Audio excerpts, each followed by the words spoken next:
দুবাইয়ে কোনো বিলাসবহুল অ্যাপার্টমেন্ট নাকি ঢাকার কোনো অন্ধকার মেস?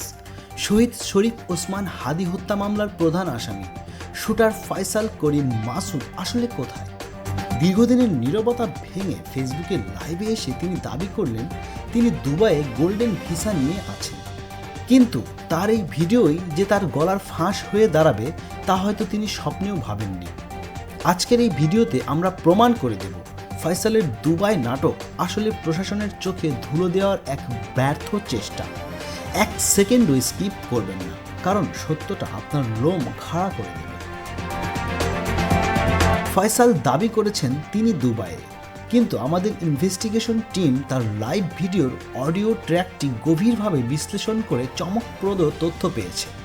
দর্শক, দুবাই পৃথিবীর অন্যতম শান্ত শহর, যেখানে অকারণে হর্ন বাজানো কঠোর অপরাধ। অথচ ফয়সালের লাইভটি হেডফোন দিয়ে মনোযোগ সহকারে শুনলে স্পষ্ট বোঝা যায় তার কথার ফাঁকে ভেসে আসছে ঢাকার রিকশার সেই চিরচেনা টুংটাং শব্দ, পুরনো লক্কর-ঝক্কর বাসের হর্ন এবং ঢাকার রাজপথের কোলাহল। শুধু তাই নয়, ভিডিওর ব্যাকগ্রাউন্ডে খুব ক্ষীণ ভলিউমে একটি গান বাজতে শোনা গেছে। দুবাইয়ের কোনো হাই রাইজ বিল্ডিংয়ের পাশের ফ্ল্যাট থেকে উচ্চস্বরে বাংলা গান আসাটা কি আদৌ স্বাভাবিক, নাকি এটি ঢাকার কোনো ঘনবসতিপূর্ণ কলোনি বা মেসের দৃশ্য? এই একটি অডিও ক্লিপই প্রমাণ করে মরুভূমির দেশ নয়, ফয়সাল সম্ভবত ঢাকার জ্যামেই বসে লাইভটি করেছে। নিজেকে নির্দোষ প্রমাণ করতে গিয়ে ফয়সাল অজান্তেই অনেক তথ্য ফাঁস করে দিয়েছেন। প্রথমত, মোবাইল ফোন নিয়ে তার হাস্যকর দাবি। তিনি বলেছেন 5 বছরের ভাগিনা তার ফোন ভেঙে ফেলায় তার কাছে আগের কোনো তথ্য বা সিম নেই। একজন পলাতক আসামি যে দেশ ছাড়ার পরিকল্পনা করছে, সে তার যোগাযোগের একমাত্র মাধ্যম বাচ্চার হাতে তুলে দেবে, এটা বিশ্বাসযোগ্য নয়। মূলত ডিজিটাল ফুটপ্রিন্ট বা লোকেশন ট্র্যাকিং এড়াতেই এটি ছিল তার সাজানো নাটক। দ্বিতীয়ত, তিনি স্বীকার করেছেন একটি সরকারি প্রজেক্ট পাইয়ে দেওয়ার নাম করে তিনি 5 লাখ টাকা ঘুষ দিয়েছিলেন। একজন আইটি বিশেষজ্ঞ কেন ঘুষ দেবেন?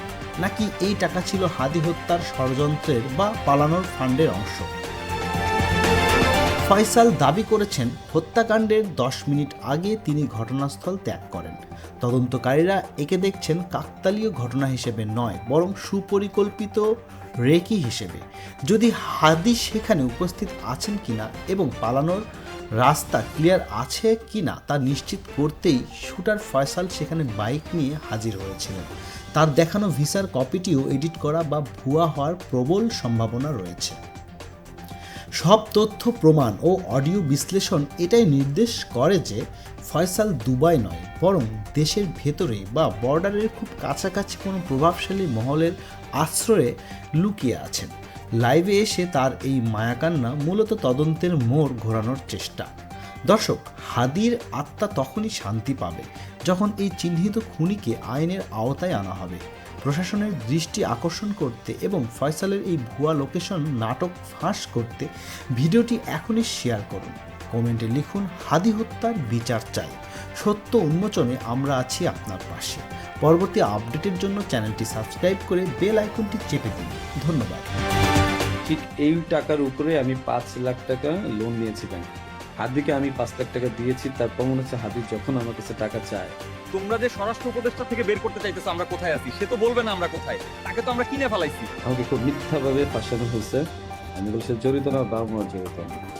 আমাকে আসামি করেছেন, ভালো কথা করেন, কিন্তু এইরকম মিথ্যা মানুষের কলঙ্ক দেওয়ার কোনো মানে। হাদিকে আমি 5 লাখ টাকা দিয়েছি, তার প্রমাণ হচ্ছে হাদি যখন আমার কাছে টাকা চায়। ঠিক এই টাকার উপরে আমি 5 লাখ টাকা লোন নিয়েছিলাম।